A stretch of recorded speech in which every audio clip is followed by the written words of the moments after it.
Aujourd'hui, j'avais envie de vous parler des écoutes bébés. Alors les écoutes bébés, c'est un peu la jungle parce qu'il y a vraiment beaucoup de choses et c'est un peu compliqué de choisir. Alors je ne vais pas vous présenter le détail de chaque écoute bébé, ce serait trop long, mais dans les grandes lignes, déjà, il faut savoir qu'il existe les écoutes bébés audio et les écoutes bébés vidéo. Donc écoute bébé audio, ça va être si on veut vraiment que le son. Après, vous avez des modèles qui sont vraiment très simples, comme par exemple le modèle SimplyCare de chez Babymove. Qui vont vraiment avoir les caractéristiques techniques les plus basiques, donc 300 mètres de portée et le son, tout simplement. Après, dans les audios, vous allez aussi avoir des modèles qui vont avoir des portées plus importantes. Alors attention, quand on parle de portée, c'est des portées champ libre. Ça veut dire qu'on va perdre un petit peu de portée quand on va avoir l'épaisseur des murs ou des étages ou des choses comme ça. Donc faites attention si vous êtes dans des vieilles bâtisses, par exemple avec des murs très épais, il va falloir regarder pour avoir des portée beaucoup plus importante. En tout cas, au niveau des marques, donc là je vous ai présenté le SimplyCare Babymove. Vous avez aussi un modèle très équivalent chez Motorola, le PIP10, qui va faire exactement la même chose que le SimplyCare. Et la troisième marque qui est intéressante, c'est Beaba. On y reviendra tout à l'heure puisqu'on parlera des écoutes bébés vidéo. Chez Babymove et Motorola, on va avoir plein de modèles différents. Donc après, je vous disais, ça va être surtout dans les audios au niveau de la portée, par exemple, ou alors des petites choses comme une veilleuse, ou alors le fait de pouvoir répondre à l'enfant, on appelle ça le talkie-walkie, le fait de pouvoir dire quelque chose qui sera entendu dans la chambre du bébé.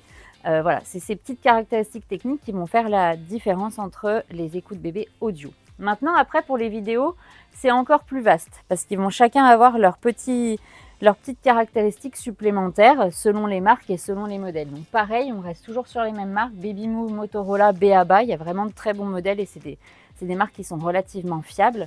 Donc après, au niveau des types d'écoute bébé en vidéo, vous allez avoir déjà la vidéo comme celle-ci par exemple. Celui-là, c'est le Zen Nomad.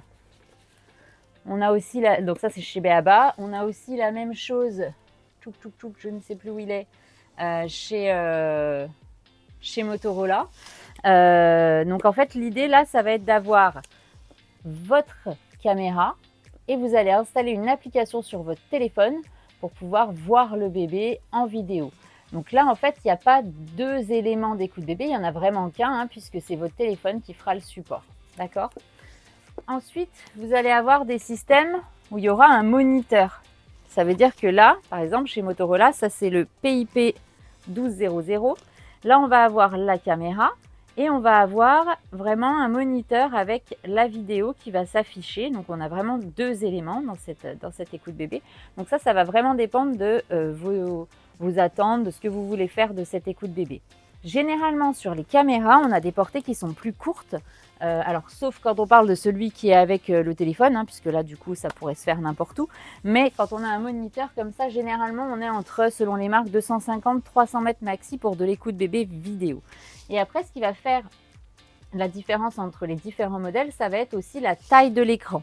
Donc là, vous voyez, on est sur un 2,8 pouces. On pourrait aller sur du 3,5 sur certaines marques. Et enfin, vous avez un modèle qui peut être intéressant aussi, c'est le Zen Premium 2 de chez Beaba, où là, vous avez les deux possibilités. Vous avez la petite tablette finalement, et aussi la partie téléphone, donc application sur téléphone. Donc ça peut être très intéressant aussi, selon votre utilisation. Chez Babymove, vous avez le U-Roll. U-Roll, ça peut être sympa, c'est un modèle qui est vraiment pas très gros, qui est facile à emmener. Donc il est sympa quand on a besoin de le déplacer. Et puis après, je vous disais, à chaque fois, vous avez aussi des fonctionnalités différentes. Donc par exemple des berceuses, la veilleuse. Enfin voilà, il y a d'autres choses qui vont venir se mettre en plus selon ce dont vous avez besoin. Voilà, écoutez, si vous voulez bien, vous me mettez en commentaire vos questions sur les modèles que j'ai proposés, comme ça je vous ferai une vidéo. Si vous avez déjà utilisé certains de ces modèles, faites-nous votre retour, c'est toujours bien de savoir ce que vous en pensez. Et n'hésitez pas à aller sur le site bb9.com ou à aller voir dans les magasins BB9.